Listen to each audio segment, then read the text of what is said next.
Shalom. Selamat pagi sidang jemaat yang ada di tempat ini dan juga yang ada di rumah.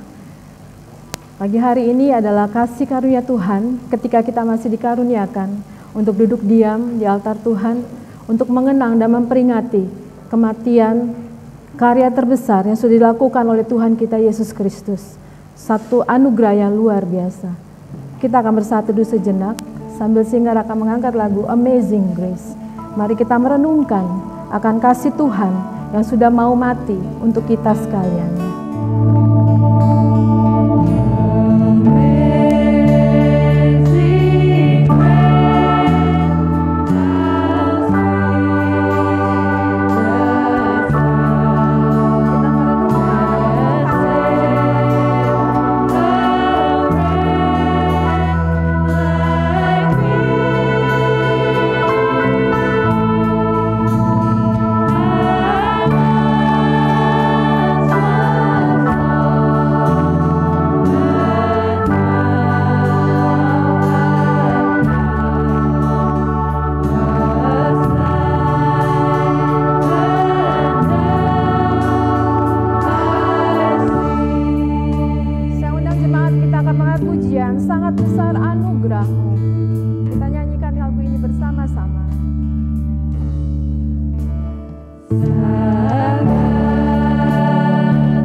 Tidak terpisahkan oleh kasih Allah.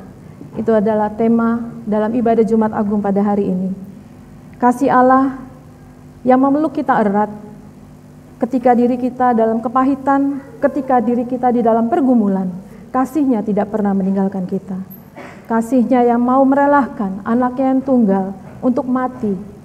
Itu adalah kasih Bapa yang luar biasa untuk kita sekalian. Saya undang sidang jemaat untuk bangkit berdiri. Mari kita akan mengangkat pujian. Karena begitu Allah cinta dunia hingga diberikannya anaknya yang tunggal.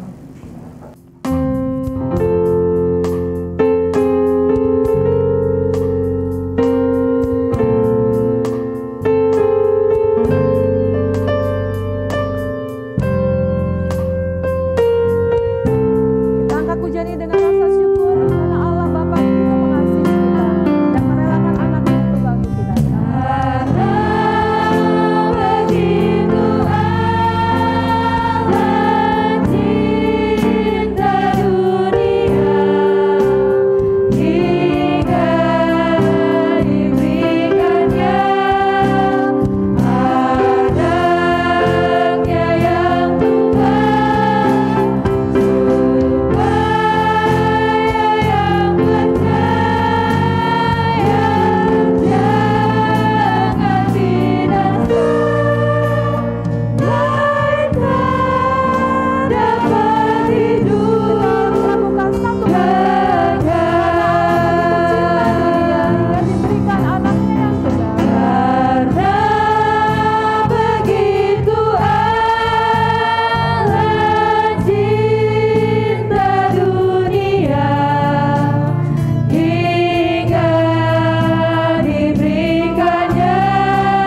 kepada kita, oleh karena Kristus telah mati untuk kita ketika kita masih berdosa.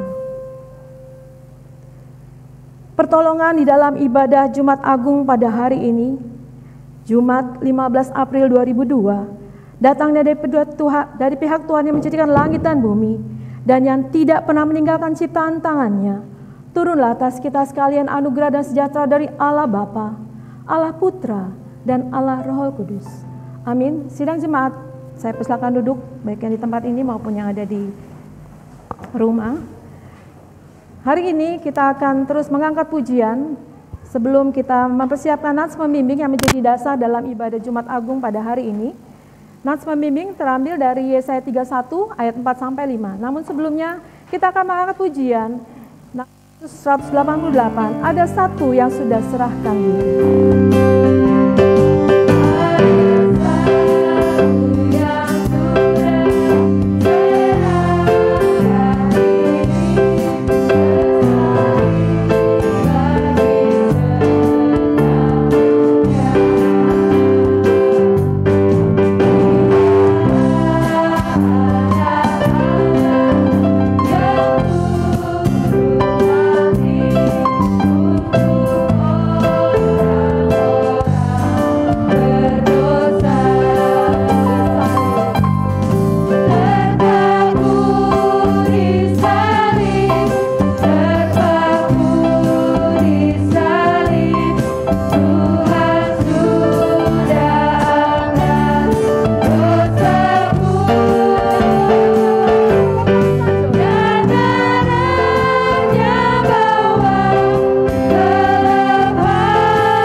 Dan ayat yang kelima, saya akan membacakan pada ayat yang keempat dan sidang jemaat sekalian membacakan ayat yang kelima.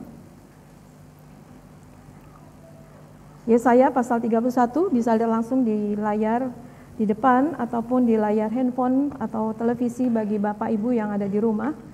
Saya akan membacakan ayat yang keempat dan Bapak Ibu akan mengambil bagian di ayat yang kelima. Yesaya 31 dalam perikop Tuhanlah penolong yang satu-satunya.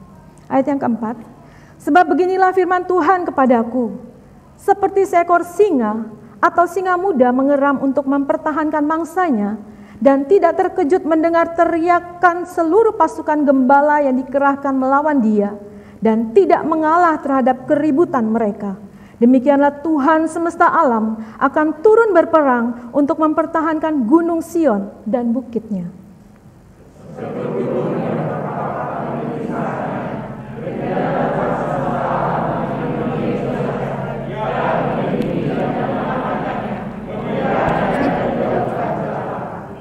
Demikianlah nats pembimbing yang menjadi nats pembimbing untuk renungan dalam ibadah Jumat Agung kita pada hari ini yang akan dijabarkan oleh hambanya dalam tema tak terpisahkan dari kasih Allah. Tiba saatnya kita akan menaikkan rasa syukur kita sebelum kita nanti duduk sehidangan memperingati akan karya terbesar Sang Pencipta yang disalibkan oleh ciptaannya. Allah kita yang luar biasa, yang mau memperhatikan kita, cacing-cacing tanah.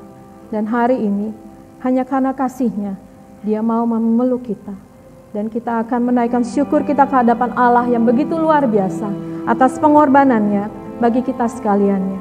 Kita akan mengangkat satu pujian untuk menghantarkan doa syukur kita dan permohonan pengampunan dosa. Katakan, kasih Allahku sungguh telah terbukti. Kita naikkan pujian ini dengan sepenuh hati. Dan kita akan bersyukur dan bersyukur akan kasih setia.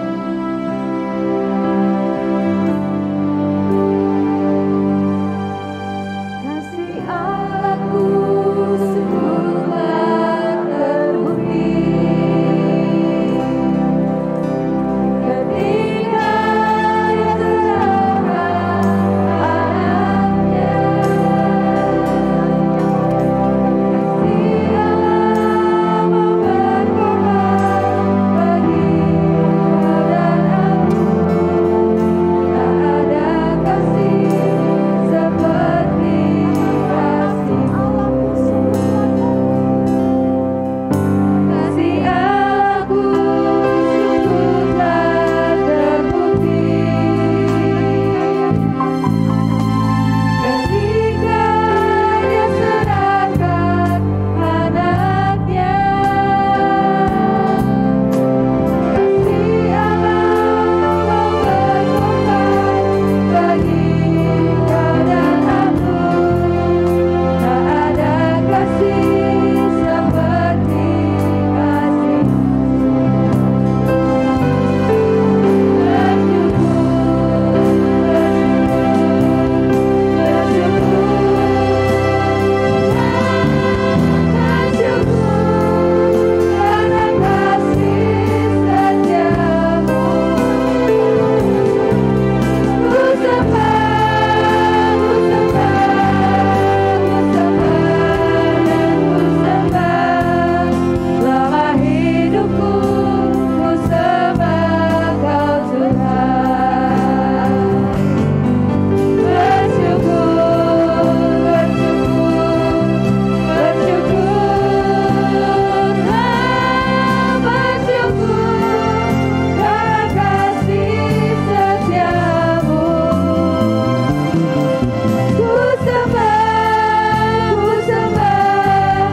seperti kasih.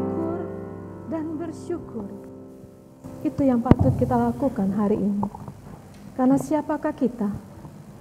Cacing-cacing tanah yang tidak ada harganya, namun dianggap begitu berharga di mata Tuhan. Sehingga Ia mau dimahkotai duri. Lambungnya tertusuk oleh tombak. Kaki dan tangannya mau dipaku. Untuk saya dan kau. Tidak ada hal lain ya Tuhan yang ingin kami lakukan pada saat ini.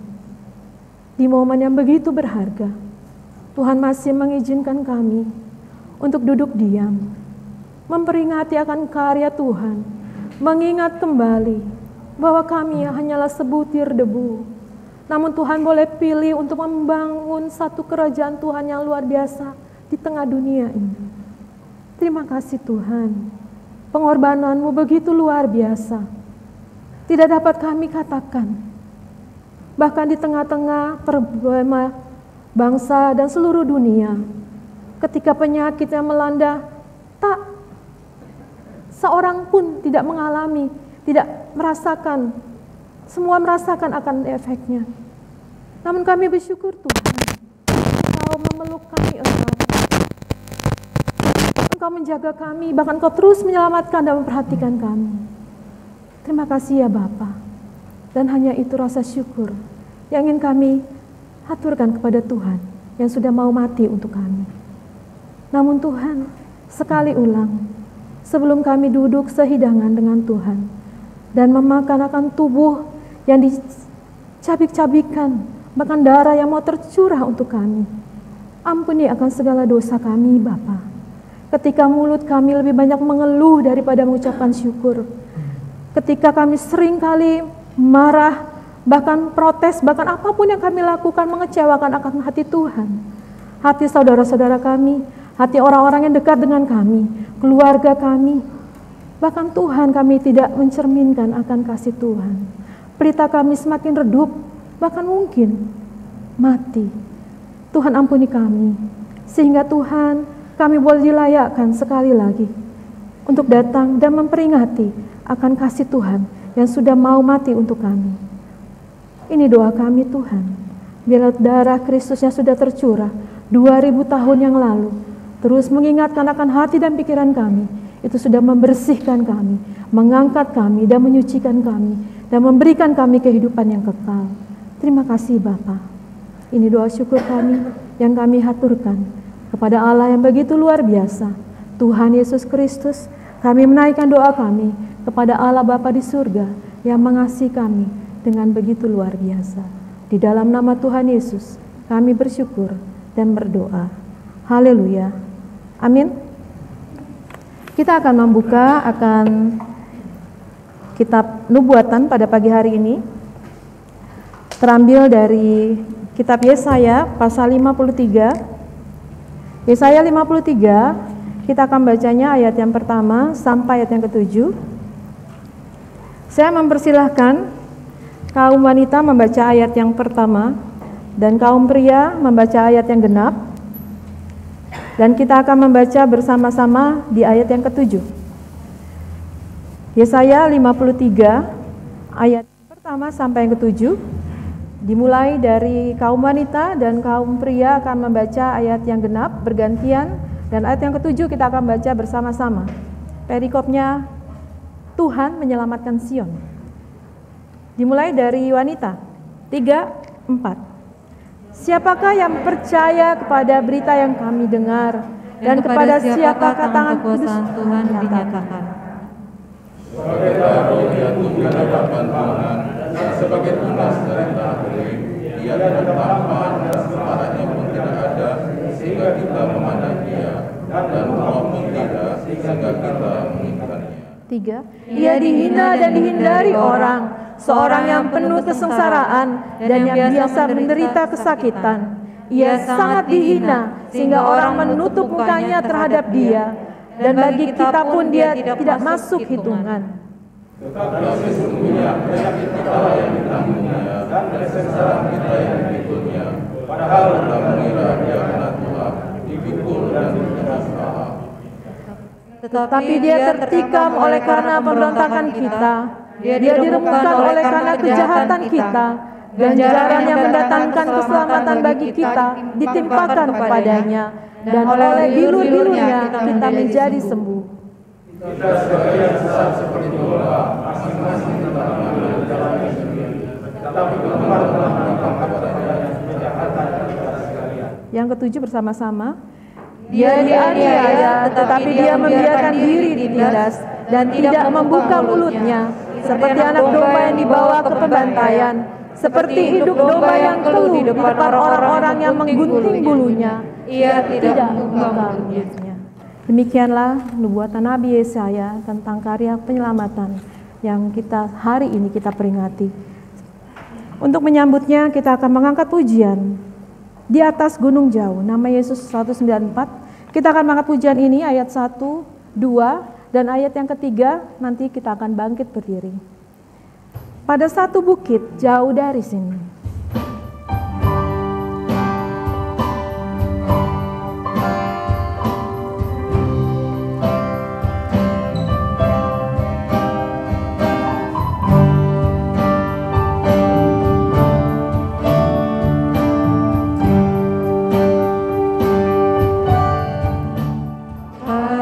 satu bukit jauh dari sini, lihat salib Tuhan berdiri.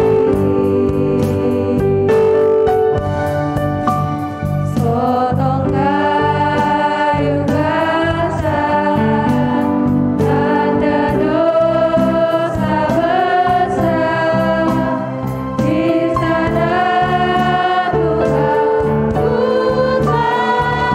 mati. Ku datang pada salib itu, ku kenangkan cinta Tuhanku. Ya ku jatuh pada kakinya, sana ku dapat ampun dosa. Oh kayu yang kasar, yang dihina dunia, berilah kelepasan yang tetap. Akulah sebabnya Tuhan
berkata, dari kayu salib mengalir darahnya, waktu Yesus disengsarakan. Di sana dihujat, juga disiksakan, yang membawa selamat di dunia.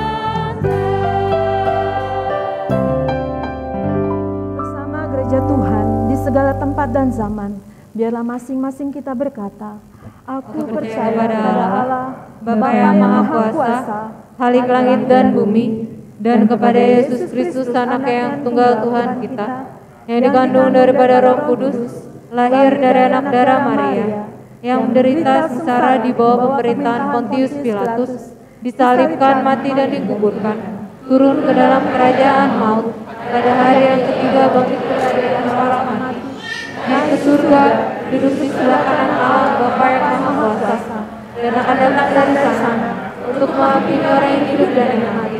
Aku percaya kepada Roh Kudus, Gereja yang kudus dan am, persekutuan orang kudus, pengampunan dosa, kebangkitan tubuh, dan hidup yang kekal.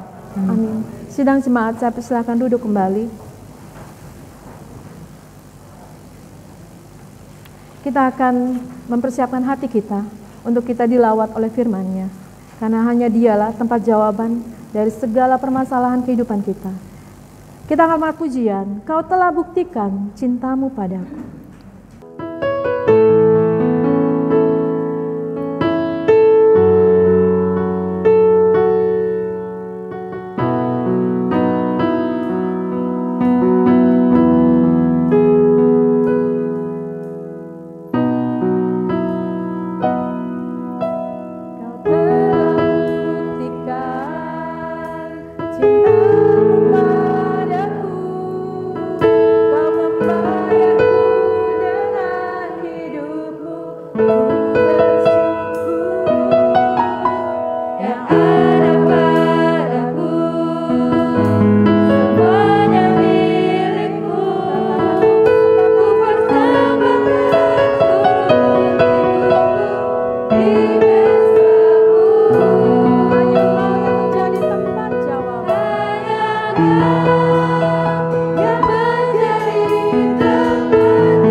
Sungguh anugerah-Mu besar bagi kami ya Tuhan.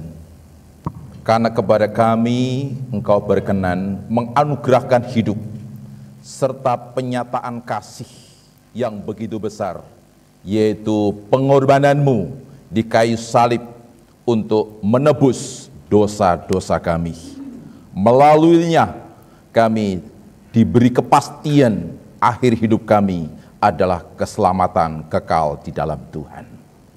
Karena itulah kami ingin pada pagi hari ini mempersembahkan syukur kami kepada Tuhan dengan puja dan puji, dengan penyembahan kami kepada Engkau, dan juga persembahan hidup kami untuk dipakai sesuai dengan maksud Engkau menebus dosa kami, menyelamatkan dan mengutus kami kepada dunia untuk memberitakan tentang cinta dan kasih-Mu itu. Dan kini Tuhan, kami ingin juga mensyukuri dan memperingati peristiwa penyataan kasih-Mu itu dengan sakramen perjamuan kudus yang Tuhan perintahkan untuk kami lakukan. Namun sebelumnya kami juga ingin diteguhkan oleh firman yang akan Tuhan sampaikan kepada kami. Hati, pikiran, dan telinga kami sudah siap untuk mendengarkan firman itu. Karena itu berfirmanlah bagi kami sekalian. Di dalam nama Yesus, firman hidup yang kekal, kami sambut firman-Mu. Haleluya. Amin. Salam. Ya, puji Tuhan, Bapak, Ibu, Saudara yang dikasihi Tuhan.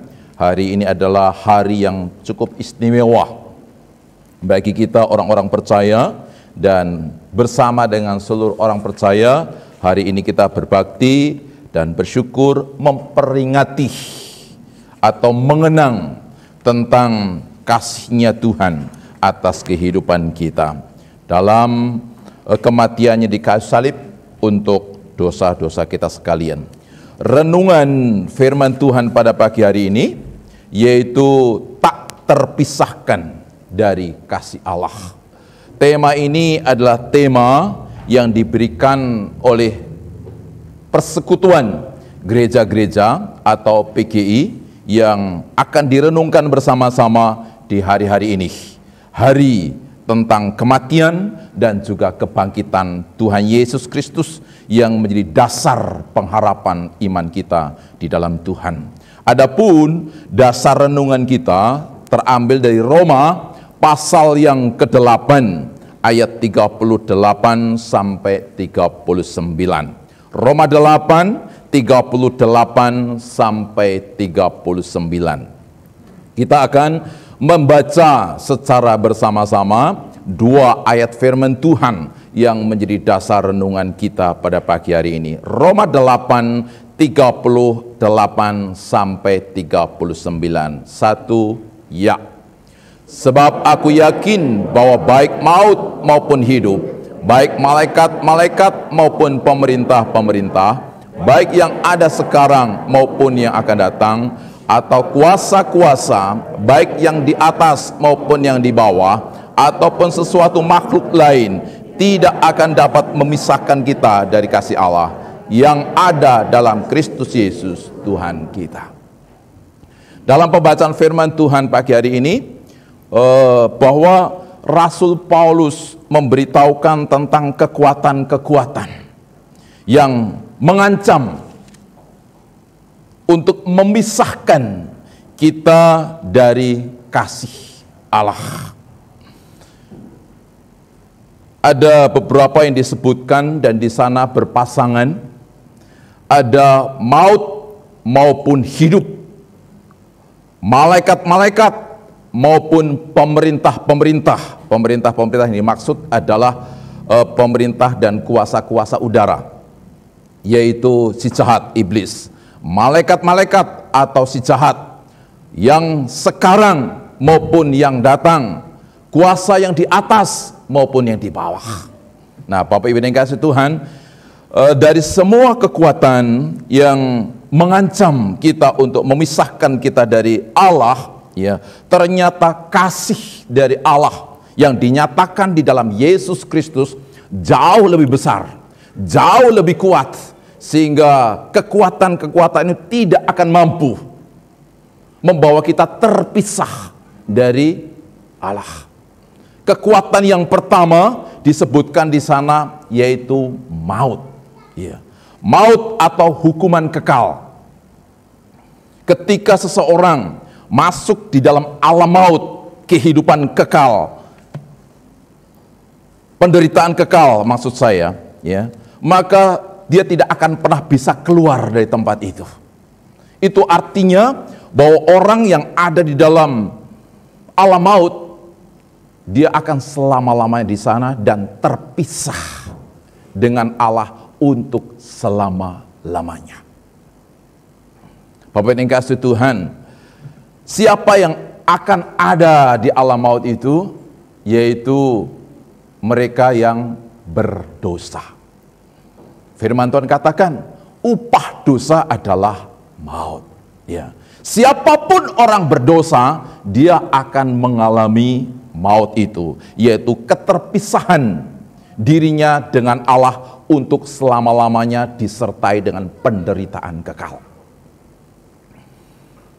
Allah tidak menghendaki kita terpisah dari dirinya. Karena itu, didorong oleh kasih-Nya yang begitu besar, Dia datang. Mati di kayu salib untuk menanggung dosa kita. Dosa yang membawa kepada maut itu. Dia menyerahkan nyawanya. Dan Dia mati untuk menggantikan kematian kekal yang seharusnya menjadi bagian kita orang-orang berdosa itu. Karena itu, maut tidak berkuasa lagi atas kita orang yang percaya kepada Yesus, bahwa Yesus sudah menyelesaikan dosa yang membawa maut dari diri kita itu. Karena itu bagi kita sebagai orang percaya, kematian, yaitu pisahnya nyawa dari tubuh kita itu tidak akan membawa kerugian. Peristiwa yang tidak perlu ditakuti. Kenapa? Karena peristiwa kematian itu tidak akan membawa kita kepada maut yang memisahkan kita dari Allah selamanya. Tapi justru membawa peristiwa yang menghantar kita kepada kesatuan dengan Allah untuk selama-lamanya. Karena itu Rasul Paulus katakan bahwa mati adalah keuntungan. Kalau orang belum hidup di dalam Kristus, mati adalah kerugian. Kenapa? Karena akan terpisah selama-lamanya dengan Allah. Tapi bagi mereka orang yang percaya kepada Kristus, yang telah menyatakan kasih-Nya di kayu salib menanggung dosa kita, maka mati adalah keuntungan. Karena kematian menjadi pintu masuk bagi kita hidup selama-lamanya bersama dengan Allah. Sekuat-kuatnya maut ternyata lebih kuat kasih Allah yang membebaskan kita dari kuasa maut yang akan memisahkan kita dari Allah. Itu yang pertama. Yang kedua dikatakan di sana hidup. Ya. Hidup di dunia ini hidup yang disertai dengan pergumulan. Ya. Kenapa? Karena pengaruh dosa. Kalau manusia itu tidak jatuh ke dalam dosa, maka manusia akan hidup tanpa penderitaan, tanpa kesusahan, tanpa kesakitan, tanpa harus berpeluh ketika mencari rezeki, tanpa harus bersisih satu dengan yang lain. Bapak yang dikasihi oleh Tuhan Yesus Kristus, tetapi hidup yang kita jalani ternyata harus disertai dengan penderitaan, dengan kesusahan, dengan kesakitan. Dan banyak orang yang akhirnya oleh karena kekuatan yang satu ini, yaitu pergumulan-pergumulan hidup, memisahkan diri dalam hubungannya dengan Allah, meninggalkan Tuhan. Ya. Nah, jemaat dikasihi oleh Tuhan Yesus Kristus, tetapi kini Yesus telah menyatakan kasih-Nya dengan Dia menanggung segala dosa sebagai penyebab atas terpisahnya kita dengan Allah. Ketika Yesus ada di kayu salib, salah satu seruannya apa? Eli, Eli, lama sabachthani. Allahku, Allahku, mengapa engkau meninggalkan aku? Ketika Yesus melakukan hal itu, Dia sedang menggantikan kita sebagai orang-orang yang ditinggalkan oleh Allah karena dosa. Dosa itulah yang menjadikan Allah tidak berkenan atas kita. Dia tidak mau menyendengkan telinganya untuk mendengar doa kita. Dia tidak mau mengulurkan tangannya menjangkau kita dan menolong kita. Dia bersembunyi. Dia berpaling muka atas kita. Kenapa? Karena dosa. Tetapi kini Yesus di dalam kasih-Nya menanggung akan dosa itu. Apakah dengan demikian setelah dosa kita itu ditanggung oleh Yesus, maka hidup kita di dunia ini tidak ada penderitaan? tetap saja kita menderita. Loh, apa hasilnya bagi hidup kita di dunia kalau toh kita juga masih menderita karena dosa? Ya, memang kita hidup di dunia, hidup di atas tanah yang terkutuk dari sejak Adam dan Hawa. Kita hidup di dalam tubuh yang fana, yang mengalami kematian, yang lama-kelamaan akan semakin rentah, semakin lemah. Ya. Kita tidak akan pernah terhindar dari itu. Kecuali tubuh kita sudah diganti dengan tubuh kemuliaan. Tempat tinggal bukan di bumi yang sekarang, tapi bumi yang baru. Baru kita tidak akan mengalami penderitaan itu. Terus, apa dampaknya kematian Yesus untuk kita yang hidup ini? Tadi saya sampaikan bahwa Yesus menggantikan keterpisahan kita dengan Allah, di mana Allah meninggalkan kita. Sehingga dia berseru, Allahku, Allahku, kenapa engkau tinggalkan aku? Dan ketika Yesus membayar itu, ya, atas dosa kita yang menjadikan Allah meninggalkan kita, dan itu diselesaikan di kayu salib, maka kini Allah berkenan atas kita. Bukan dengan menghilangkan penderitaan, kesulitan, kesusahan, ya, tetapi dengan penyertaan. Matius pasal yang terakhir, ayat yang terakhir, kalimat yang terakhir. Tuhan katakan apa? Aku akan menyertai engkau sampai akhir zaman. Sebelumnya Allah meninggalkan. Tetapi ketika hal itu sudah dibayar oleh Yesus, kini Allah berkenan menyertai kita. Persoalan masih terjadi, pergumulan masih berat bagi kita. Apalagi di tengah-tengah kondisi yang sekarang belum pulih secara penuh, ya. Musibah COVID-19 yang menimpa bangsa-bangsa dan juga bangsa kita, yang membuat kesusahan dalam segala segi kehidupan. Kita masih merasakan itu, masih mengalami itu. Tapi Tuhan katakan, aku akan menyertai engkau sampai akhir zaman. Dan di dalam 1 Korintus 10:13 bicara mengenai pencobaan-pencobaan yang kita alami, Tuhan katakan apa? Ya. Aku akan memberikan jalan keluar kepadamu sehingga engkau dapat menanggungnya. Itu artinya dia bukan hanya menyertai, tapi peduli, terlibat. Dia memberikan jalan keluar sehingga segala kesulitan-kesulitan yang kita hadapi tidak akan pernah membawa kita terus berada dalam posisi itu, tapi kita akan keluar pada waktunya oleh pertolongan Tuhan. Itulah kasih Tuhan.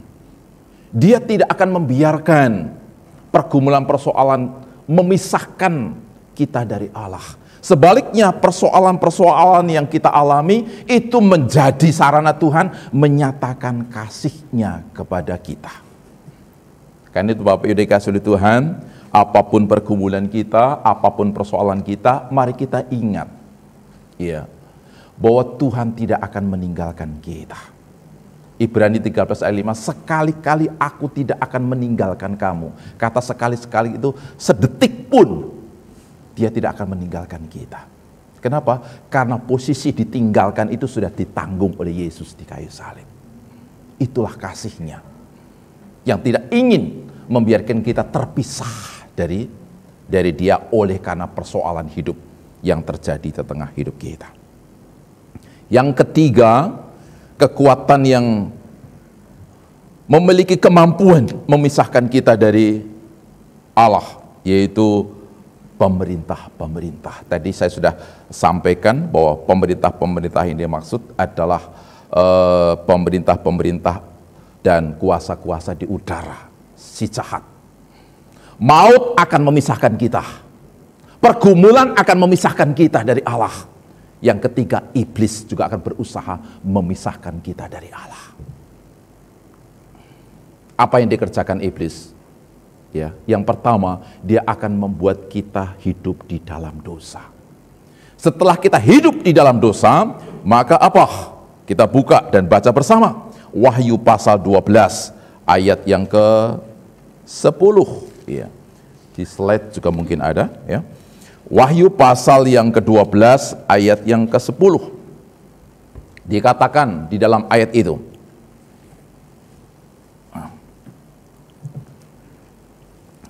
Wahyu pasal 12 ayat 10 demikian. Atau kita mari baca bersama-sama. Wahyu 12, 10, 1, 2 ya.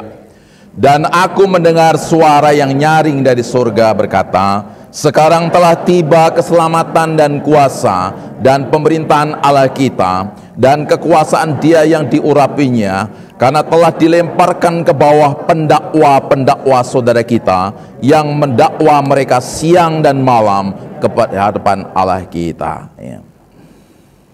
Yang mendakwa mereka siang dan malam di hadapan Allah kita. Siapa yang dimaksud pendakwa ini? Yang pada waktunya nanti akan dilemparkan ya, ke alam maut. Iblis. Iblis itu pekerjaannya mendakwa, menuduh bahwa kita adalah orang yang bersalah di hadapan Tuhan. Kita adalah orang yang berdosa, yang melanggar hukum, yang tidak layak untuk menikmati kehidupan kekal bersama dengan sang sumber kekekalan, yaitu Allah itu.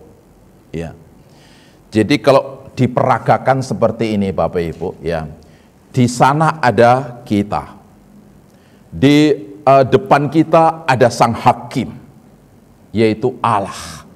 Di satu sana ada penuntut hukum, ya. Yang di sana lagi ada pembela, ya. Ada hakim, ada jaksa penuntut, ada pembela, ada kita. Ya. Si pendakwa, ya, penuntut itu akan mengatakan kepada Allah di hadapan Allah, ini Yefta ini orang berdosa, orang bersalah, tidak layak untuk engkau tolong, tidak layak untuk engkau selamatkan, tidak layak untuk menerima hidup kekal bersama dengan engkau, karena dia orang berdosa. Tapi ada pembela di sana, Yesus Kristus. Yesus Kristus dalam pembelaannya, dia menggantikan hukuman akibat kesalahan atau dosa kita itu. Dan itu dikerjakan di kayu salib. Setelah semuanya ditanggung oleh Yesus, maka saya sebagai orang yang tidak bersalah lagi, sebagai orang yang dibenarkan, kalau bahasa Alkitab dalam kitab Roma, bahwa kita ini adalah orang-orang yang dibenarkan, tidak benar, tapi dibenarkan oleh kenapa? Karena ketidakbenaran kita sudah ditanggung oleh Yesus. Dengan demikian, iblis tidak berkuasa lagi untuk mendakwa kita, menyalahkan kita. Kenapa? Karena sudah ditanggung oleh sang pembela, Yesus Kristus. Itulah kasih Tuhan. Yang ketika iblis berusaha untuk memisahkan kita dari Allah, tapi Allah menjangkau kita dengan membela kita, dengan menanggung segala hukuman yang harus kita pikul di dalam dirinya. Sehingga kita menjadi orang yang dibenarkan dan iblis tidak punya kuasa lagi untuk menuduh atau mendakwa kita sebagai orang yang layak untuk dihukum oleh Allah. Bukan hanya itu. Pembenaran yang Tuhan anugerahkan kepada kita menganugerahkan anugerah berikutnya, yaitu apa? Rohnya dianugerahkan tinggal dalam diri kita.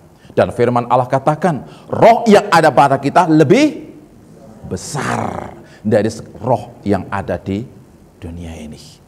Dan itu jaminan bagi kita untuk bisa mengalahkan segala tipu daya, segala godaan, segala siasat iblis yang akan kembali menyeret kita untuk jatuh ke dalam dosa. Ya. Jadi luar biasa kasih Tuhan. Ya. Dengan Yesus mati di kayu salib, Dia membenarkan kita, melayakkan kita untuk Allah, bukan meninggalkan kita, malah diam dalam diri kita. dan akan menyertai, akan menolong, akan memberi kuasa, sehingga si jahat dengan segala strateginya tidak akan mampu lagi menyentuh kita dan menjatuhkan kita di dalam dosa. Jadi iblis yang kuat itu kalah oleh besarnya kasih Allah yang dinyatakan di dalam Kristus Yesus. Berikutnya lagi yang mengancam terpisahnya kita dari Allah, yaitu dikatakan di sana sekarang maupun yang akan datang. Bicara mengenai yang akan datang ini bicara mengenai masa depan. Banyak orang takut akan masa depannya, terlebih ketika sekarang dalam kondisi yang susah. Susah dampak pandemi atau susah karena apapun, kita akan menjadi mikir, mungkinkah bisa keluar dari persoalan sekarang ini? Mungkinkah masa depan lebih baik? Dan tidak jarang, oleh karena rasa takut akan masa depan, orang meninggalkan Tuhan. Ya.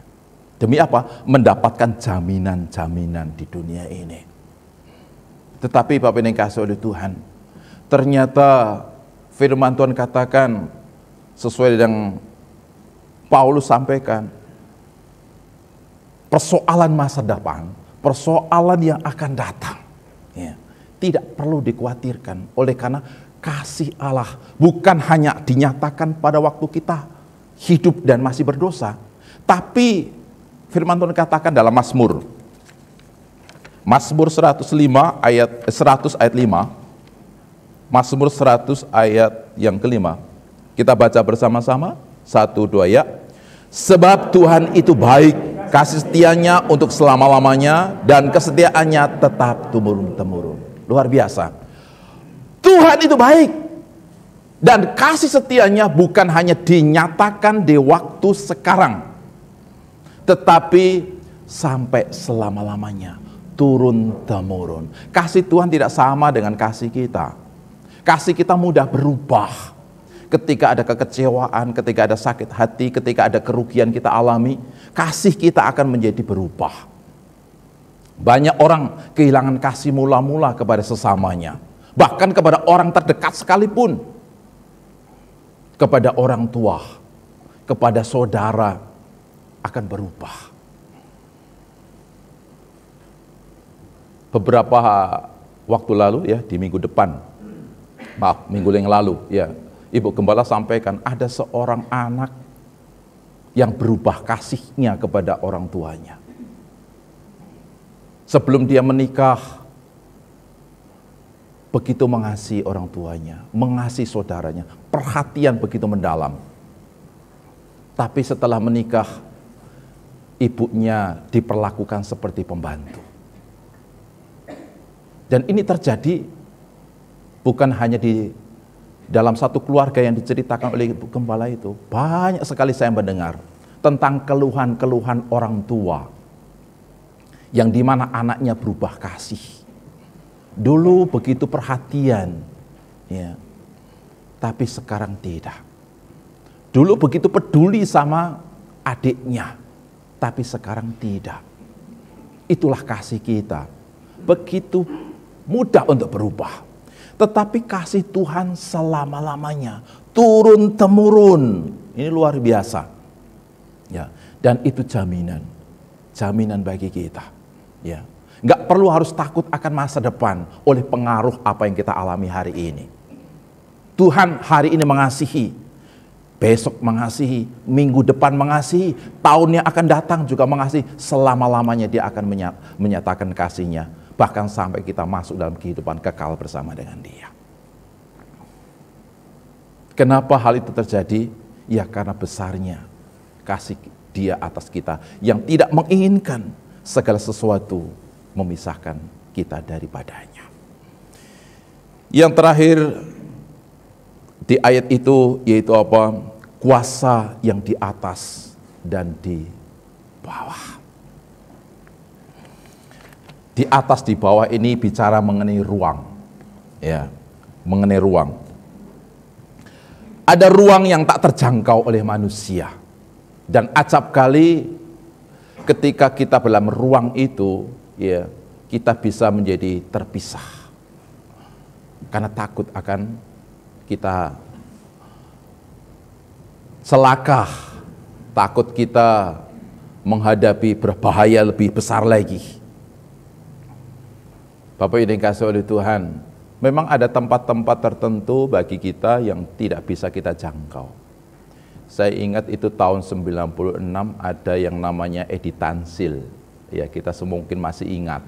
Ya, seorang koruptor yang cukup heboh pada waktu itu kan, dan dipenjarakan, tetapi dia bisa keluar dari penjara dan dia kabur sampai hari ini tidak tahu di mana dia keberadaannya. Ruang tempat dia berada tidak terjangkau oleh aparat hukum negara kita.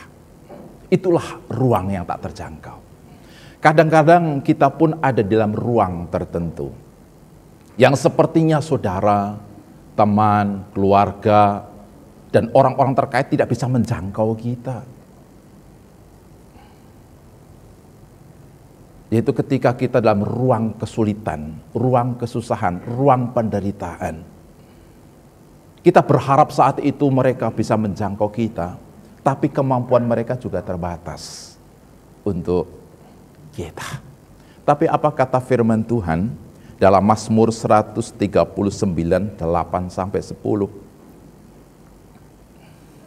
Mazmur 139, 8-10, demikian firman-Nya.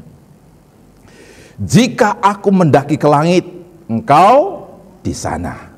Jika aku menaruh tempat tidurku di dunia orang mati, di situ pun Engkau. Jika aku terbang dengan sayap fajar dan membuat kediaman di ujung laut, juga di sana tanganmu akan menuntun aku dan tangan kananmu memegang aku.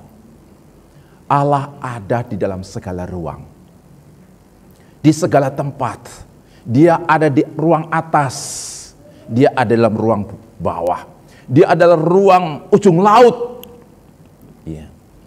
Dan dimanapun dia ada, bahkan di dunia orang mati pun Allah ada di sana. Bapak yang dikasihi oleh Tuhan, dan itu yang sebenarnya menjadi jaminan bahwa kita tidak akan bisa dipisahkan dari Allah, karena Allah dengan kasih-Nya akan menjangkau dimanapun kita berada, situasi kondisi apapun yang kita alami, Allah akan menjangkau kita dengan kasih-Nya. Dia tidak akan pernah membuat kita menanggung sendiri. Kita tidak akan pernah bisa dibawa jauh dan tidak bisa ditemukan oleh Allah, karena Allah ada di dalam segala tempat. Karena itu jemaat yang dikasihi oleh Tuhan, dari apa yang kita renungkan tadi, ya banyak sekali tantangan pergumulan yang akan membuat kita jauh daripada Allah. Jika kita sedang berdalam banyak tantangan itu, ya, dan pergumulan yang mengancam kita, tapi mari kita terus berkeyakinan dengan menjaminkan hidup kita terhadap kasih Tuhan, kasih yang tak terbatas, kasih yang tidak akan pernah kurang, kasih yang akan selalu besar, kasih yang akan selalu nyata bagi diri kita. Tadi nas pembimbing memberitahukan kepada kita di dalam Yesaya 31, 4-5 bahwa ada dua binatang di sana. Apa dan apa? Singa dan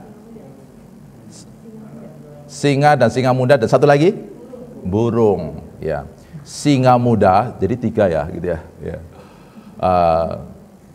Singa ketika sudah menangkap mangsanya, ya, itu sudah menjadi miliknya dia. Dia tidak akan membiarkan mangsanya itu lepas dari kekuasaannya. Mungkin gembala-gembala dengan pasukannya siap merebut kembali, tapi dia pun dengan seluruh kekuatannya akan menjaga miliknya itu. Ya. Dan seperti itulah Allah terhadap kita yang sudah menjadi miliknya. Dia akan mempertahankan kita. Sama dengan burung yang mengepak-ngepakkan sayapnya di atas sarangnya, melindungi anak-anak, ya, yang dimilikinya. Ada ular, Ada binatang lain yang mungkin akan mengancam anaknya itu, tapi dia akan melindungi dengan sayapnya. Dan itulah Allah. Jadi kenapa Allah berkenan untuk datang ke dunia mati di kayu salib? Itu adalah bagian daripada Dia ingin melindungi kita dari segala ancaman-ancaman itu. Ada maut yang mengancam kita, ada pergumulan hidup yang mengancam kita, ada iblis yang mengancam kita, ada masa depan yang mengancam kita, ada ruang yang tak terjangkau oleh orang lain atas di mana kita berada yang mengancam kita. Ya, tetapi kasih Tuhan yang akan melindungi kita, yang akan memelihara kita. Karena itu Bapak Ibu yang kasih Tuhan, dalam kesempatan ini mari kita dengan sungguh-sungguh bersyukur atas kasih-Nya itu yang Tuhan sudah anugerahkan bagi kita, karena melepaskan kita dari segala ancaman-ancaman kuat yang bisa mencelakakan kita dan menjauhkan kita dari kasih karunia-Nya. Tuhan Yesus memberkati kita melalui firman-Nya. Bapak Ibu jemaat yang dikasihi oleh Tuhan Yesus, selanjutnya kita akan masuk di dalam sakramen perjamuan kudus. Sebelum kita berdoa bersyukur untuk firman Tuhan dan masuk dalam sakramen perjamuan, saya akan membacakan tentang arti perjamuan. Saudara-saudara yang dikasihi oleh Tuhan, sebelum kita mengikuti sakramen perjamuan kudus, maka perlulah kita terlebih dahulu mengerti arti perjamuan kudus itu, yaitu Yesus berkorban dan mati untuk penebusan dosa kita. Yesus yang menjadi imam besar itu tidak hanya mempersembahkan korban, bahkan Dia menjadikan dirinya sebagai korban. Oleh sebab itu saudara-saudara yang dikasihi Tuhan, setiap orang yang ikut menerima perjamuan kudus adalah seorang pengkhotbah yang berkhotbah untuk diri sendiri secara nyata. Pada waktu mengambil roti, saudara berkhotbah mengenai tubuh Yesus yang dirobek, yang ditusuk, yang dipaku oleh karena diri saudara dan kita sekalian. Pada waktu mengambil minuman, saudara berkhotbah mengenai darah yang tercurah di Golgota adalah karena dosa-dosa saudara dan kita sekalian. Karena itu firman Tuhan katakan, lihatlah anak domba Allah yang menghapus dosa isi dunia. Dan kepada Bapak Ibu yang sudah percaya dan siap untuk ikut perjamuan, Yesus mengundang. Bagi Bapak Ibu atau saudara yang belum dibaptis, tentu sesuai dengan aturan gereja kita tidak diperbolehkan ambil bagian. Tapi bukan berarti harus meninggalkan ruangan ini. Ikut sampai selesai. Sebelum kita masuk dalam doa, kita akan menyanyi satu pujian untuk bait pertama dan kita akan berdoa dari pujian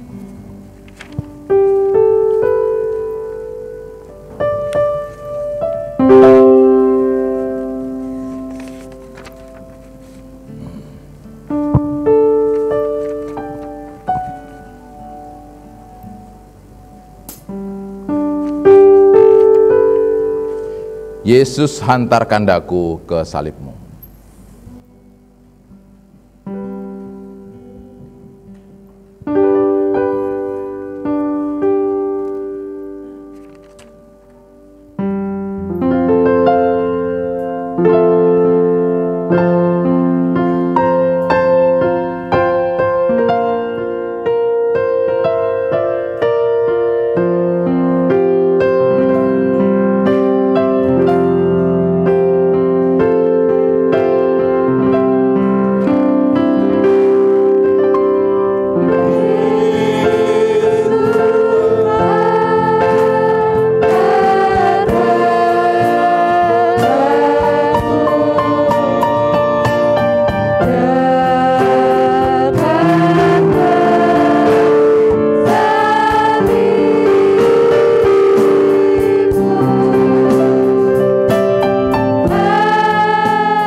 Bersyukur Tuhan karena Engkau sudah berbicara lagi kepada kami. Siapa kami ya Tuhan? Kami adalah ciptaan yang berdosa, yang sudah selayaknya Engkau meninggalkan kami, bahkan membuang kami ke dalam alam maut, di mana penderitaan kekal sebagai hukuman karena dosa kami menjadi bagian bagi kami. Namun Engkau begitu besar kasih-Mu atas kami, sehingga Engkau mau menanggung hukuman kekal itu di kayu salib, yang akan melayakkan kami untuk lepas dari segala kuasa maut itu, dan hidup selama-lamanya bersama dengan Engkau. Kami selama di dunia banyak menghadapi tantangan pergumulan, persoalan. Banyak juga menghadapi berbagai macam siasat iblis yang akan membawa kami hidup jatuh, bahkan tinggal di dalam dosa.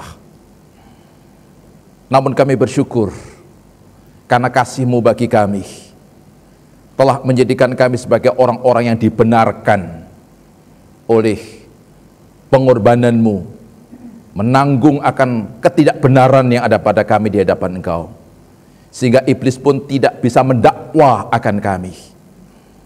Kami adalah orang-orang yang benar, bukan oleh karena perbuatan kami, tapi oleh karena darah Yesus yang tercurah atas dosa pelanggaran kami. Dan itu pula yang melayakkan kami untuk Engkau tidak meninggalkan, bahkan akan selama-lamanya sampai akhir zaman menyertai dan menolong kami ya Tuhan. Terima kasih untuk firman-Mu.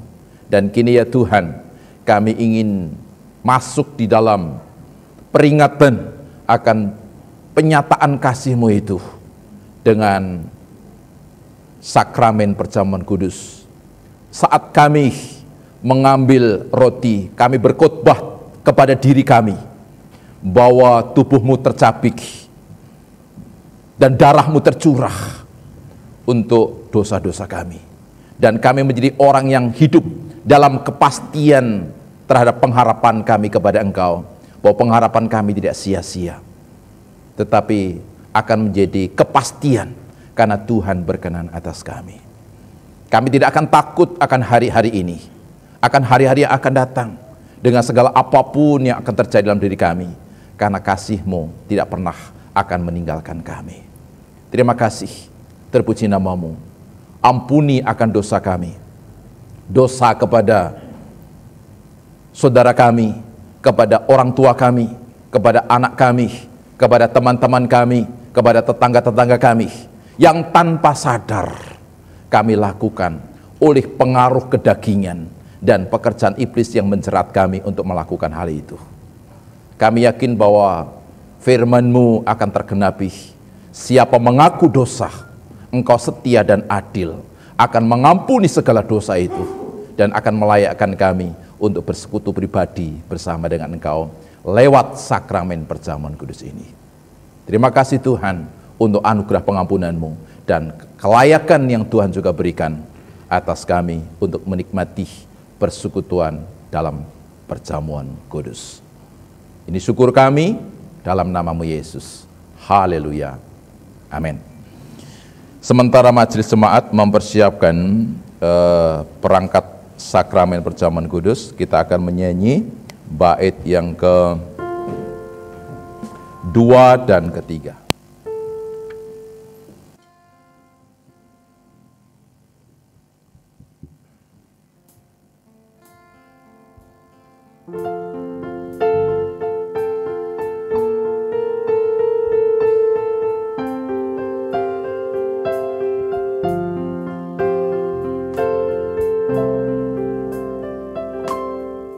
You can save me.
Pada malam sebelum Tuhan Yesus ditangkap, ia berkumpul bersama dengan murid-muridnya dan dia pun mengambil roti serta berkata, "Inilah tubuhku yang dipecah-pecahkan karena dosa-dosamu. Perbuatlah ini setiap kali kamu memakannya sebagai peringatan akan aku." Dia juga mengambil cawan serta berkata, "Cawan ini adalah perjanjian baru yang dimeteraikan oleh darahku. Perbuatlah ini setiap kali kamu meminumnya sebagai peringatan akan aku."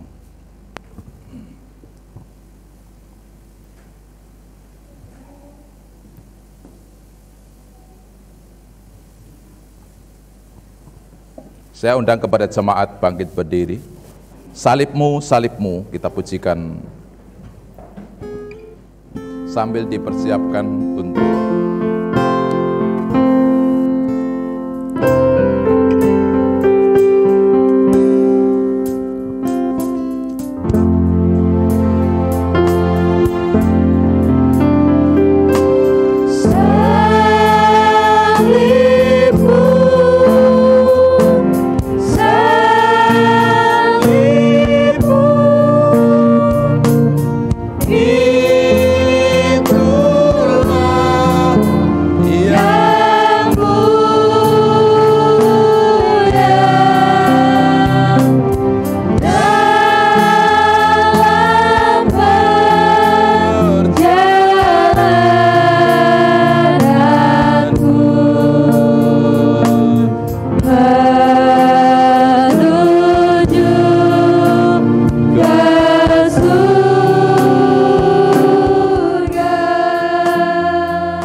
angkat roti kita.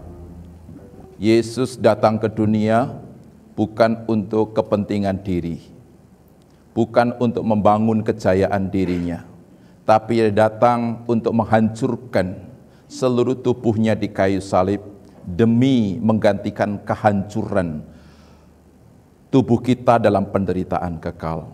Karena itu, mari ketika kita memakan roti ini kita ingat bahwa Yesus Kristus telah membiarkan tubuhnya tercapik-capik untuk dosa kita sebagai anugerah terbesar yang akan membawa pengampunan atas dosa kita. Pada waktu Yesus akan ditangkap, dia berkumpul dengan murid-muridnya dan berkata, "Inilah tubuhku yang dipecah-pecahkan karena dosa-dosamu. Perbuatlah ini setiap kali kamu memakannya sebagai peringatan akan aku." Makanlah.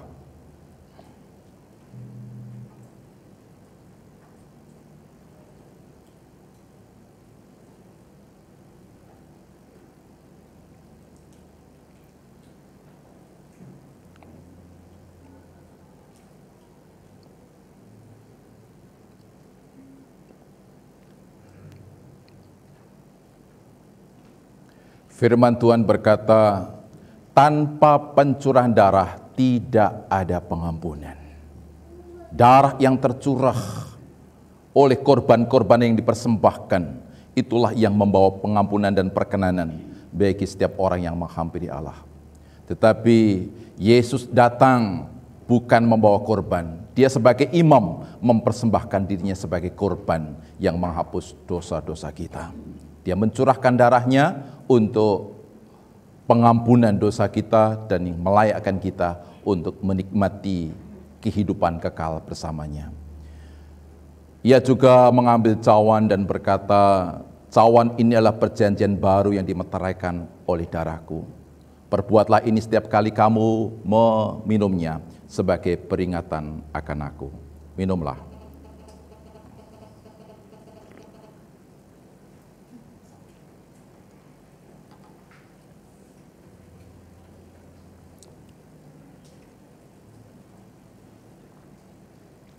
Silakan duduk kembali. Kita akan menyanyi satu pujian sebelum kita masuk di dalam doa.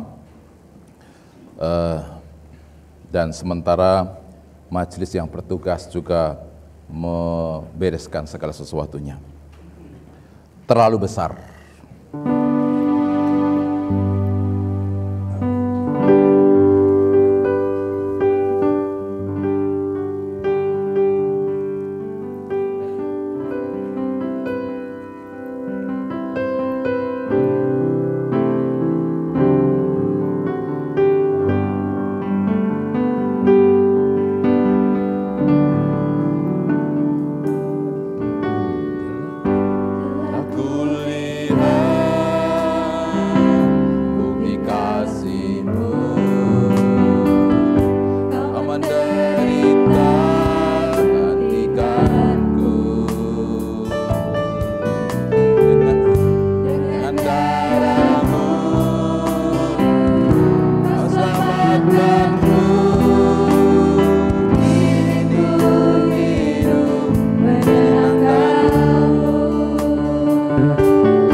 Terlalu besar kasih-Mu ya Bapa atas kehidupan kami.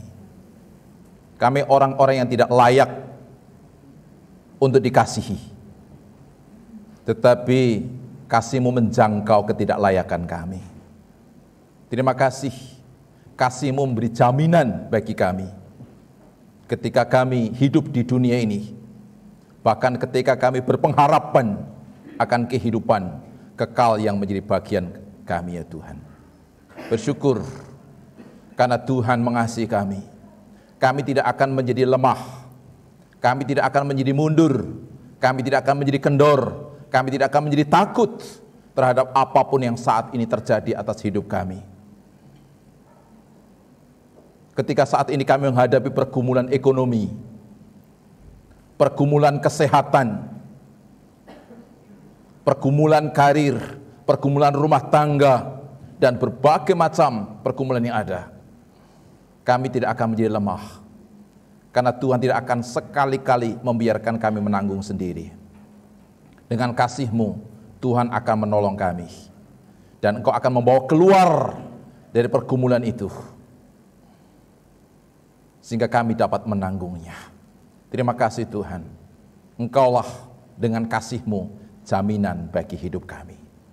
Terpuji nama-Mu, dalam nama Yesus, beri kepada kami hati yang mengasihi Tuhan, seperti Tuhan mengasihi kami. Beri kepada kami hati yang melayani Engkau dan sesama, seperti Tuhan sudah melayani akan kami. Beri kepada kami kemampuan untuk mengampuni sesama, seperti Tuhan mengampuni kami.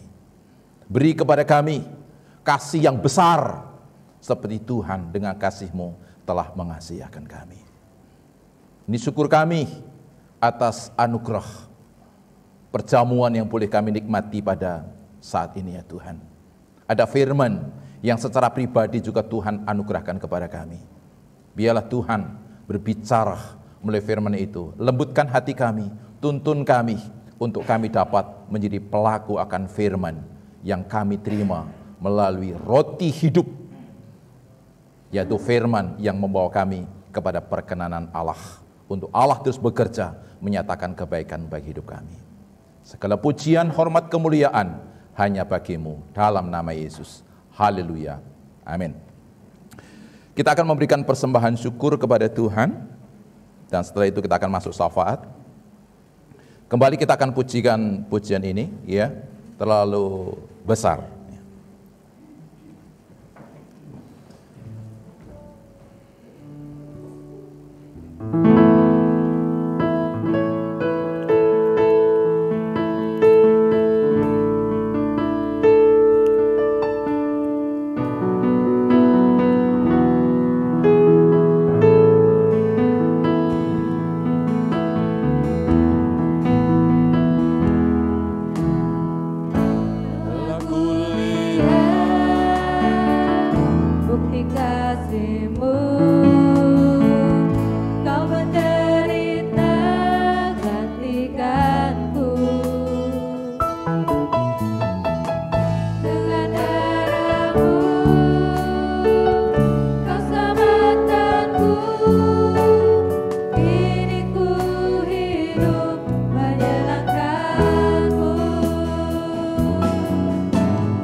kasih-Mu.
syukur Tuhan, Engkau memberi kesempatan kepada kami lagi untuk mempersembahkan apa yang ada pada kami kepada Engkau. Apa yang kami beri jauh daripada yang seharusnya kami berikan, karena kami seharusnya memberikan seluruh hidup kami untuk kebesaran dan kemuliaan Tuhan. Namun sungguh kami memberi apa yang telah kami persembahkan kepada Engkau dengan hati yang bersukacita, hati yang bersyukur atas karya pengorbanan-Mu di kayu salib.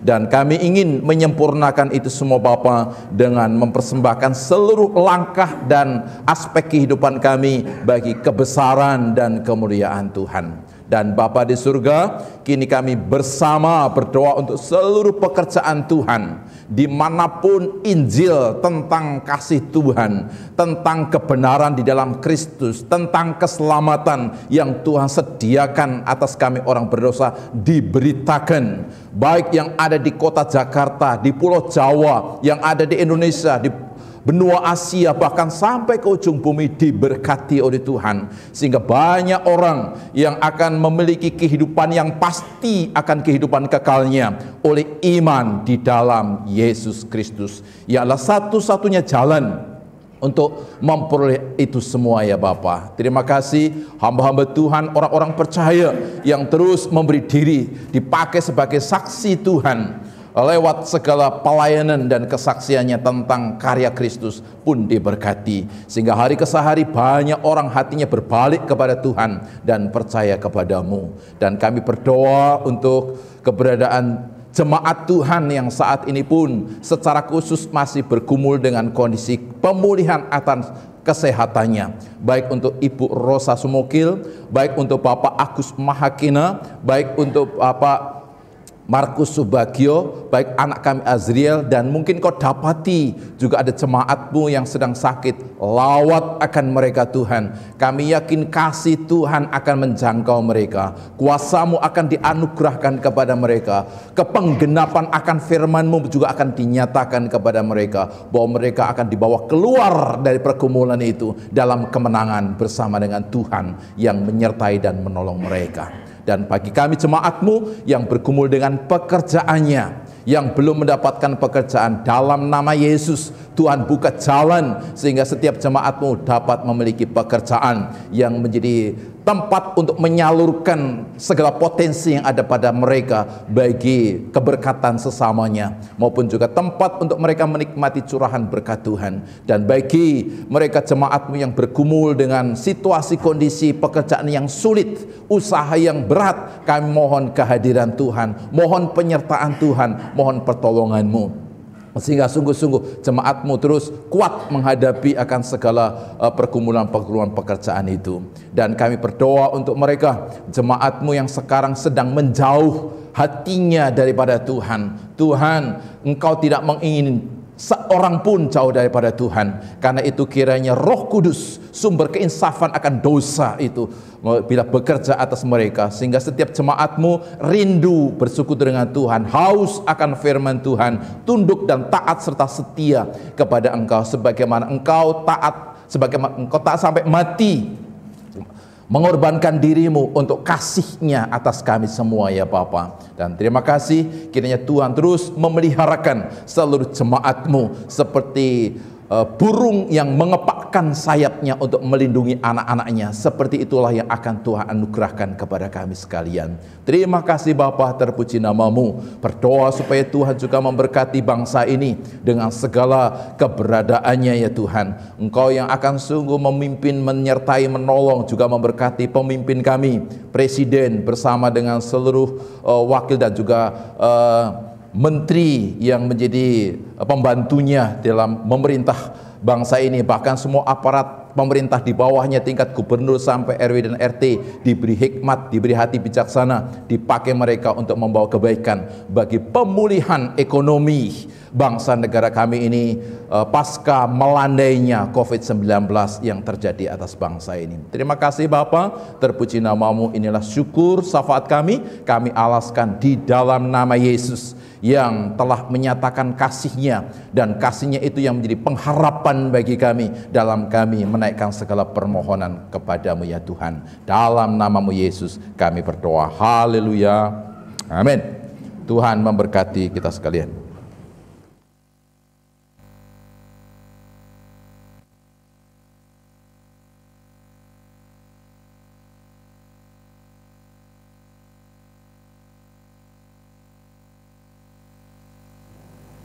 Demikianlah rangkaian dari Sakramen Perjamuan Kudus pada Jumat Agung pada hari ini. Dan selanjutnya kita akan menyaksikan akan kesaksian pujian dari Voice of Bethania. Namun mempersiapkannya, kita akan mengangkat pujian, bila engkau tak besertaku, ku tak mau berjalan.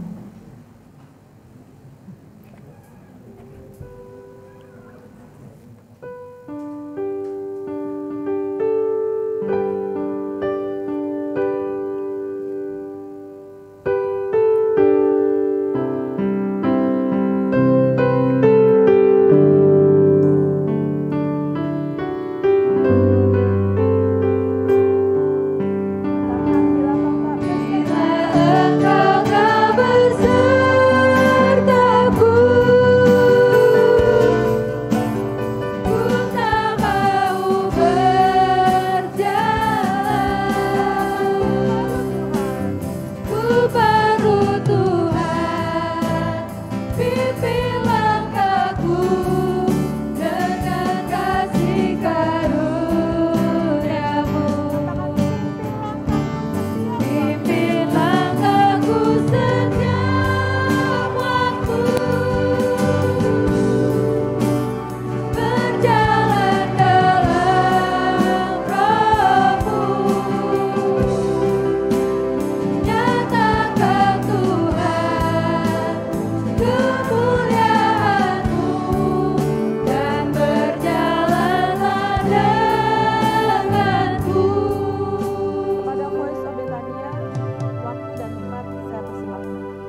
Kita akan menerima berkat Tuhan sebelum kita kembali ke rumah kita masing-masing. Kita akan mengangkat pujian, hendaklah kau iring Yesus, pikul salib. Kita akan mengangkat pujian ini 2 kali, dan pada ayat yang kedua, saya akan mengundang Bapak Ibu yang ada di sini dan di rumah untuk bangkit berdiri. Hendaklah kau iring Yesus, pikul salib, jangan takut dan gelisah, ikut tari.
Jemaat dikasih Tuhan, mari kita bersama mengakhiri ibadah kita pagi hari ini dengan mengarahkan hati kita kepada Tuhan untuk menerima berkat-Nya. Kiranya Tuhan memberkati engkau dan melindungi engkau. Tuhan menyinari engkau dengan wajah-Nya dan memberi engkau kasih karunia. Tuhan menghadapkan wajah-Nya kepadamu dan memberi engkau damai sejahtera. Sekarang sampai Maranatha, Yesus Kristus datang kembali. Amin.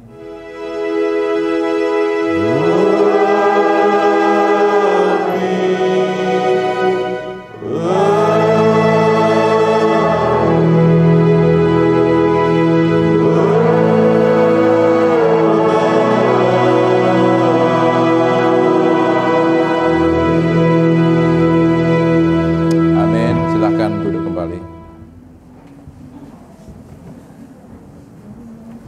Mohon kesabaran dari sidang jemaat untuk tetap tenang, duduk, karena sebelum kita mengakhiri akan ibadah pada Jumat Agung pada hari ini, dari tim Panitia HUT akan menyampaikan informasi terkait dengan perayaan Hari Ulang Tahun Gereja kita yang akan kita laksanakan pada tanggal 15 Mei.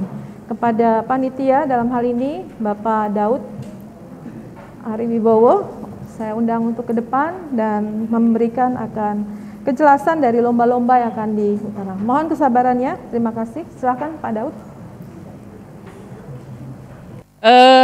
Mengingatkan aja untuk semua jemaat, kita itu sebenarnya mendekati acara dari HUT GKIN Betania. Ada hal-hal yang akan kita lombakan karena kita memang terkendala dengan kondisi COVID, jadi tidak bisa semua jemaat hadir ataupun kita di luar. Jadi kita bikin secara online atau dalam bentuk rekaman. Yang pertama itu ada lomba vokal grup untuk setiap komisi. Komisi kita tuh banyak tuh ya. Remaja, pemuda, remaja ada nggak ya? Ada ya? Ada ya. Sekolah minggu, ada komisi pria. Philadelphia masih adakah? Oh, udah nggak ada, Philadelphia udah nggak ada. Udah komisi pria semua. Mungkin udah beralih semua ya. Jadi dari setiap komisi-komisi ini kita mengundang semuanya tolong kreatif. Kreatifnya apa sih? Kita mengundang semua jemaat untuk lebih kreatif. Karena kan saya lihat nih dengan adanya pandemi banyak yang kreatif. Bikin TikTok, terus ada yang merekam dirinya sendiri. Ya. Banyak tuh yang kreatif-kreatif di sekarang semenjak pandemi ini banyak yang kreatif. Ya mungkin karena di rumah bingung, WFH akhirnya merekam diri sendiri. Nah daripada merekam diri sendiri terus tidak ada yang menonton, sekarang saya undang semuanya. Tiap komisi ada vokal group. Ya, vokal group ini bukan cuma bicara masalah suara, tapi juga kreativitas. Bisa jadi bapak-bapaknya dengan joget, ya, atau ibu-ibunya tiba-tiba pakai baju SD vokal grupnya, ya, mengingatkan dirinya masa mudanya dulu. Jadi vokal grupnya kreativitas dari semua jemaat dari vokal grup ini, bukan hanya bicara masalah suara, tapi juga kekompakan, tapi juga kreativitas. Oke, semuanya lombanya ini mengandung kreativitas. Oke, yang kedua ada lomba, nah ini yang paling seru nih, ini yang memang diciptakan paling seru untuk semuanya. TikTok, masa nggak bisa TikTok? Ya, biasanya mana ya? Wah, saya padahal ngundang pemuda loh untuk TikTokan, begini-gini nih. Ya, ini. Saya ada beberapa kegiatan, sebenarnya saya kasih contoh. TikToknya ini ada beberapa contoh, sebenarnya ini contoh di kantor saya. Biasanya saya suruh anak-anak marketing kreativitas sendiri. Ini salah satu contohnya. Ini TikTok di kantor biasanya, kalau teman anak-anak marketing, kreativitas gitu, bikin apa gitu. Ini contoh TikTok mereka biasanya. Ini boleh seperti ini contohnya, boleh di play. Ini contohnya ya. Jadi boleh dengan gerakan, boleh juga ditambahin tulisan. Utamanya adalah mengutamakan ada unsur HUT GKN Betanianya dan ada unsur memberkati, diberkati dan menjadi berkat. Oke, ada kata-kata itu. Nah, kalau di kantor saya biasanya marketing DP 0%, gak bayar apa-apa gitu. Bahasa marketing, ya kan? Walaupun di upping harga gitu biasanya. Ya, ini contoh. Oh nggak bisa di play ternyata. Sorry maaf, nggak bisa di play. Jadi kalau di play ini ada banyak bentuk-bentuk tulisan, biasanya gini, kalau yang perempuannya, gitu ya, gitu. Ada tulisannya tuh, DP 0, nggak bayar apa-apa, jangan lupa bawa KTP aja gitu. Itu bebas, kreativitas teman-teman semua, tapi utamakan keluarga. Kalau misalnya, ibu saya malu, bapak saya malu, kalian kan nggak punya malu, ya kan? Biasanya yang pemuda-pemuda itu malunya tipis, ya lebih berani, lebih nekat. Ya, jadi kalau bapak-bapak ibunya nggak mau karena malu, pemudanya aja maju sendiri. Boleh mengatasnamakan keluarganya. Contoh, saya mengataskan nama Samsudin, ya, saya gerak sendiri, ya kan. Bapak saya, ibu saya, contohnya malu gitu. Contoh ya. Tiba-tiba muncul mukanya di terakhir gitu. Nggak apa-apa, bebas. Kreativitas teman-teman aja, kreativitas seluruh jemaat. Gimana caranya itu menarik? Karena yang kita butuh adalah menarik dan sesuatu yang belum pernah ada, gitu. Ya, nanti kalau bisa di play ini sebenarnya lucu-lucu gerakannya, bahkan mereka itu tujuannya sama lah, tujuannya adalah menarik gimana orang mau melihat, ya, entah dengan warna gitu, entah dengan tulisan, tapi tulisannya cukup menarik lah. Yang terutama tadi ada unsur HUT dari GKIN yang ke-41 dan memberkati untuk menjadi berkat. Oke. Contoh ya, ada tulisannya misalnya HUT GKN Betania 41 menjadi berkat gitu. Contoh aja contoh. Ada tuh gerakan macam-macam ya. Biasanya Pak Anggita saya sering lihat di TikTok ya saya. Ya, saya sering lihat tuh Pak Anggita TikTokan ya. Pokoknya terserah. Tapi itu konsepnya adalah teman-teman boleh merekamnya di TikTok. Merekamnya di dalam bentuk langsung di TikToknya juga boleh. Nanti kirim ke kita TikTok kalian, kita bisa langsung lihat, kita bisa langsung nilai. Tapi yang utama adalah nanti semua penilaian itu akan kita libatkan seluruh jemaat. Jadi seluruh jemaat akan kita kasih link polling, jadi jemaat boleh lihat itu dan polling langsung. Ya, karena kita mau seperti X Factor. Ya, jadi kita nggak mau kalah gitu. Ya, jadi siapa cepat dia dapat. Ya, jadi kalau bisa Yang ada saudaranya dekat, segera hubungi segera gitu. Jangan lupa polling cepet ya. Jadi itu konsepnya adalah polling. Ya, itu sih dari kita dari HUT, dan saya minta semua jemaat terlibat karena ini adalah sesuatu yang baru yang belum pernah kita coba. Selama ini kita cobanya adalah langsung di tempat. Biasanya kita acaranya di luar, kita langsung acaranya perlombaannya di tempat itu. Kalau sekarang kita enggak nih, rekam, kalian kirim linknya, kita nilai dan semua jemaat ikut penilaian, bukan hanya panitia. Gitu. Nanti enggak fair nih, wah panitia siapa tahu lebih banyak saudaranya Daud nih, jadi Daud yang menang gitu. Enggak. Kita semuanya ikut serta, ya. Cuman kalau tadi saya bisa calling Anggita, tolong dibantu pollingnya gitu. Saya SMS-in gitu, ya. Teman-teman ya, seluruh jemaat, dan hari ini kita buka meja pendaftaran di bawah. Jadi buat seluruh keluarga atau pribadi sendiri yang ingin daftar, segera daftar di sana karena kita terbatas. Ya, kita hanya menyiapkan untuk beberapa keluarga aja. Jadi siapa cepat dia dapat. Hadiahnya menarik. Tadi kalau nggak salah di TikTok tuh ada emas. Emas nih. Ini bukan emas sembarang emas ya. Ini emas belinya di Tokopedia. Ini emasnya bukan sembarang emas. Kalau ibu-ibu biasanya belinya 5 karat, 1 karat. Ini mah benar-benar berkarat nih. Ya, benar-benar berkarat. Jadi benar-benar spesial lah. Ini benar-benar mulia ini. Mulia karena kita untuk Tuhan. Dan itu yang kita mau buat semua jemaat, dan mengingatkan buat semua jemaat sekali lagi di bawah kita buka meja untuk pendaftaran, dan saya harap semuanya bisa ikut mendaftar, ikut dalam kegiatan ini, dan kita sama-sama memeriahkan HUT KIN. Oke, terima kasih. Itu aja dari saya. Shalom, selamat pagi. Senior Pak Daud. Saya mau menambahkan, kalau nanti Bapak Ibu turun di bawah, itu ada sponsor dari salah satu jemaat yang memberikan untuk pencarian dana. Jadi Bapak Ibu yang mau berpartisipasi dijual dengan harga yang sangat murah.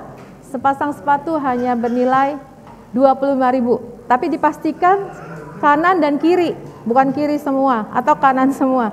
Jadi benar-benar spesial bagi Bapak Ibu yang mau, silahkan ada di bawah.